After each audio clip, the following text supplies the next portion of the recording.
Hello everyone, welcome to Chess Comment, where we'll learn, laugh, and checkmate.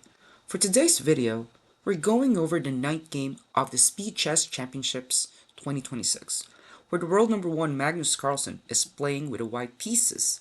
And in this game, I want to highlight Magnus's brilliance, not just in calculation, but in how he tries to force a sequence. You'll see how he applies pressure, specifically on the c6 pawn, and limits his opponent's options, and gradually steers the position towards something favorable. So, if you guys are ready, let's see and understand Magnus's brilliance. So, here, he was actually trying to capture the pawn in c6. Even though he has two attackers, he understands that he cannot capture the pawn on c6 because if he did, the opponent has a skewer. And if it tries to move the queen away anywhere, there will be a capture on c1 check. That's why he didn't capture it. Instead, he played rook dc2, tripling up on this pawn. The most logical move for his opponent, which is Alireza Firouzja, the number one bullet player in the world right now, is rook a to c8, and this was played in the game just to defend a pawn. Because we know, if you're up by a pawn, especially in the higher level of chess, it's just a game over. Now, Magnus played pawn to d5, putting more pressure on the c6 pawn, in which Alireza is forced to take. If he doesn't, Magnus will take the pawn and Magnus will be pawn up. So Alireza took, Magnus sacrifices queen, captures, and now the knight is logically forced to block, and it's pinned. And here, Magnus took the pawn on d5. If the queen takes the pawn, there's an obvious rook takes e8 checkmate. So,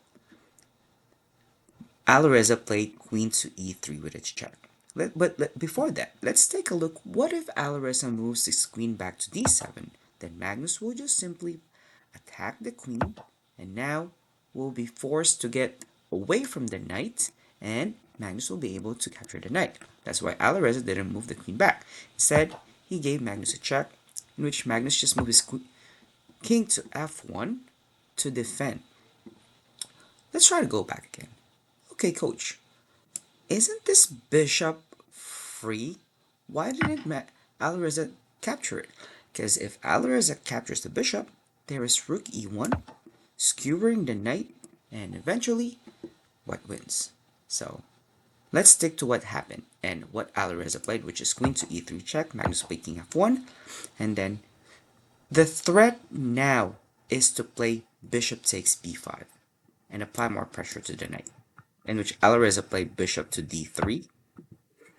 Magnus just simply played rook takes e8 check, capturing the rook back, and then bishop takes d3. Now, this is 3 pieces versus a queen, which is much better, of course. And now, Alireza played g6 just to avoid any background checkmates. And Magnus's idea now is to promote this pawn.